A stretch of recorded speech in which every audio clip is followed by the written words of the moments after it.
In this next video, I'm looking at some Gresley designed locomotives for the LNER that were around either at the start of the LNER or came into being in the 1920s and the 1930s.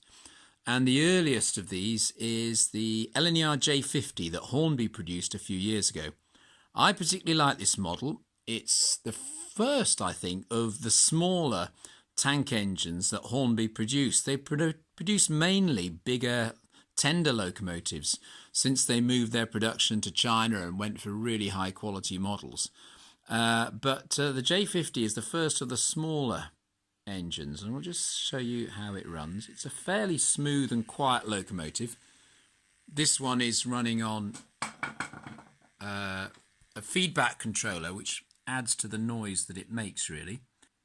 Apologies for the flickering LEDs. They don't flicker in real life. It's something to do with the frame setting of the filming, I think, the camera. So there goes the J50, a beautifully smooth runner. For an 060, it's about as smooth as you can get, I reckon. Obviously, it's got 6-wheel pickup. And I reckon the J50 is perfect as a little shunter for your goods yard or as your station pilot. So let's let it collect a few wagons and see how it gets on.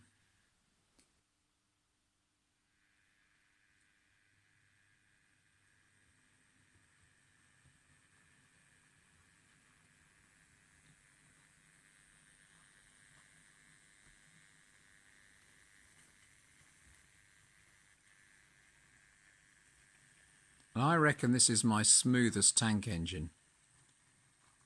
So I can thoroughly recommend it as a station pilot or a freight engine, that sort of thing.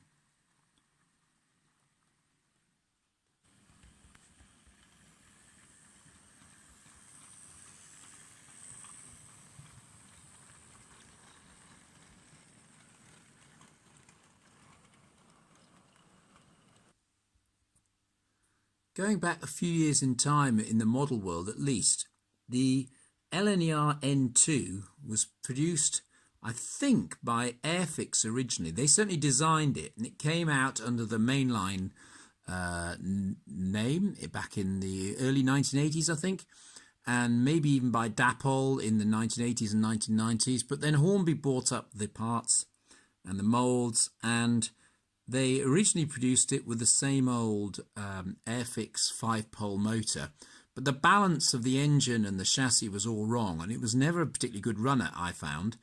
But since then, Hornby have put a new 5-pole motor in, like the ones they've fitted into some of their super detail range, and I think it's a much improved model. It's still not quite perfect, and it could do with extra pickups on the trailing pony truck, but it's still not bad, and let's see it in action.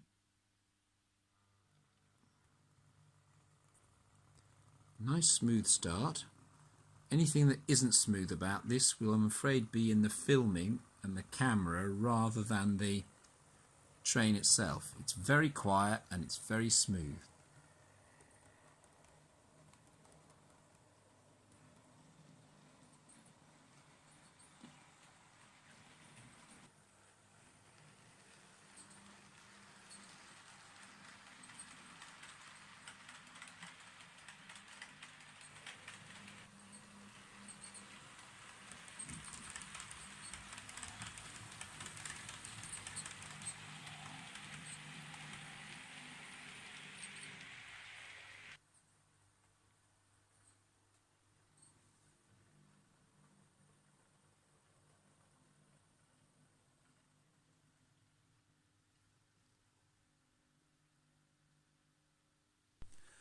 I bought mine very cheaply off eBay because it was missing the condensing pipework on the front of the boiler.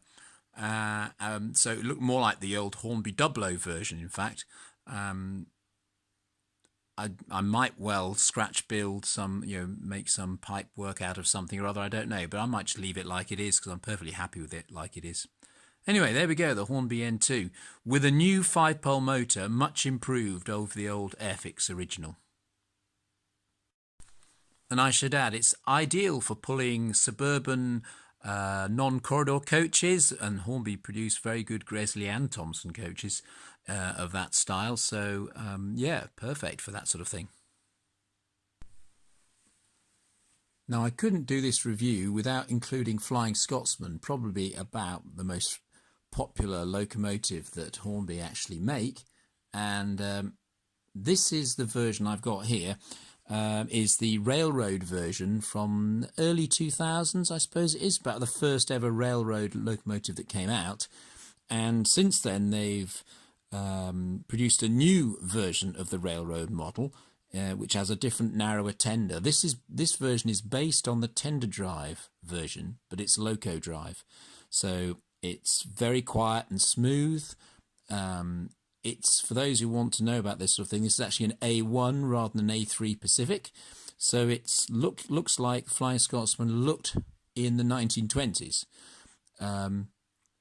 Yeah, the very original version of the Flying Scotsman that Triang produced was like it was in the 30s, 40s, 50s, 60s as an A3, but this is the A1 version, so it's not strictly accurate for modern day Flying Scotsman, and it's certainly not accurate for my layout set in the 50s and 60s, but I don't really mind about that. It's such a lovely locomotive, and this one happens to be a very smooth runner, so I'll just show you it setting off.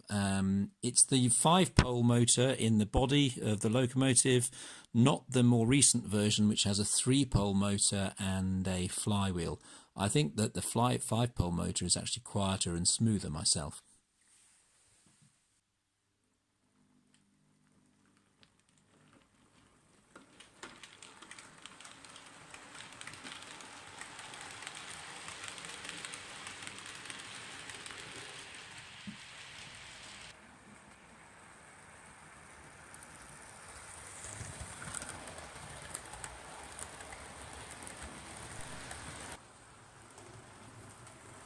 Not only is this version smooth running, it's exceptional value really for what it is. It's a big locomotive for not much money, and the TTS version that Hornby produced is even better value, I would say. And finally, one last reason why I like the Flying Scotsman is it gives me a good excuse to buy and run on my layout a rake of those beautiful teak Gresley coaches that Hornby produced a few years back. And if you can get them second hand in good condition, then try to, because they're pretty expensive brand new, and when the next batch come out, I expect they'll be even more pricey. I managed to get 5, but only after very careful searching and not paying too much on eBay. More in keeping with my layout is an A3 Pacific based on the sort of 1950s, 1960s look.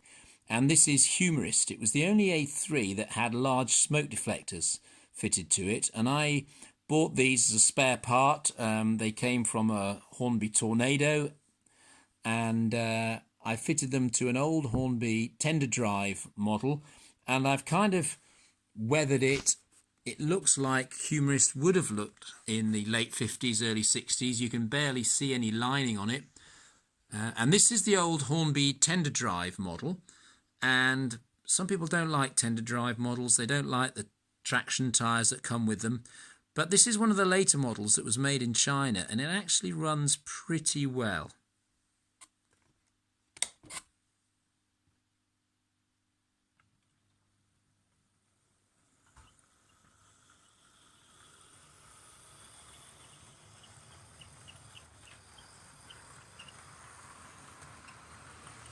One thing I like about the tender drive models is they're pretty robust. They can be repaired fairly easily, especially the ones made in the UK back in the 1980s. This one happens to have a mechanism made in China, and it's got more pickups on the wheels as a result. And the extra pickups, and I think it's a 5-pole motor, certainly make it a pretty smooth runner, and I have no complaints about it.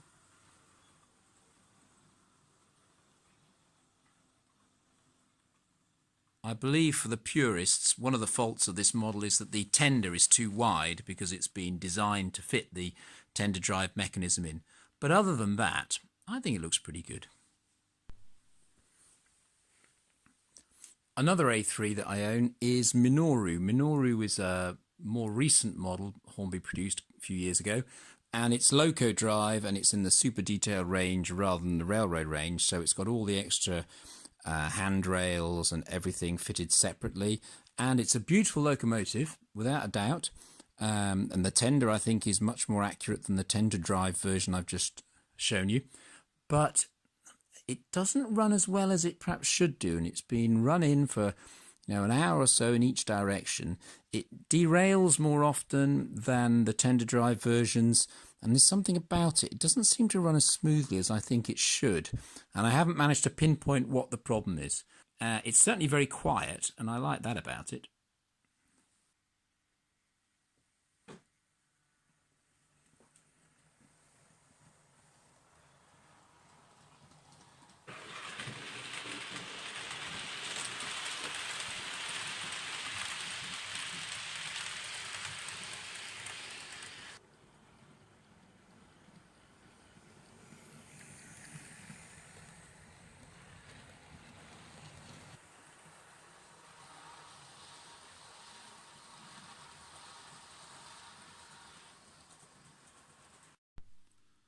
So just to sum up on the Gresley Pacifics so far, here's Flying Scotsman. It's excellent value in the railroad range, not particularly finely detailed, but still a good runner and a great value locomotive, a big locomotive for your money, really.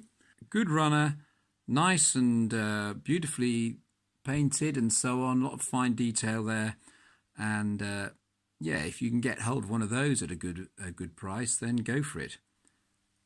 And a real bargain basement version now. The tender drive versions of the A1 and A3 can be picked up at a pretty cheap price. And like me, if you want, you can do something different. You can maybe rename it and get a version that isn't available or ready to run, or adapt it a bit further and make it into humorist, and add the extra smoke deflectors if you fancy doing something a bit different to your locomotive. Last locomotives I'm going to feature in this video are two Gresley B17 locomotives. One of them on the left is Selby Hall, Hornby again, and that was the weathered version. I don't think I'm likely to buy more weathered versions based on this one. It's rather basic. The weathering, it's just basically been sprayed a sort of an earthy brown colour below the waistline, as it were. The other one is Barnsley. The B17s were either named after sort of stately homes in the east of England or football teams that the LNER served. Hence Barnsley was football team. Selby Hall, don't know where that is, but both of these locomotives ran in East Anglia, so that's why I chose them for my layout. I have to say that I think they are probably the very best passenger locomotives I've got. In terms of their running qualities and their detail, I think they're better than the A3 and the A4 Pacifics that Hornby do. And certainly mine run very well. I've just noticed that neither of them has been put on the track properly there, but you can see them running in a minute. Barnsley, I fitted TTS sound to. I just took an A3 sound card, the one that they produce for Flying Scotsman, and because the B17s were 3-cylinder locomotives, I reckon they sound pretty similar.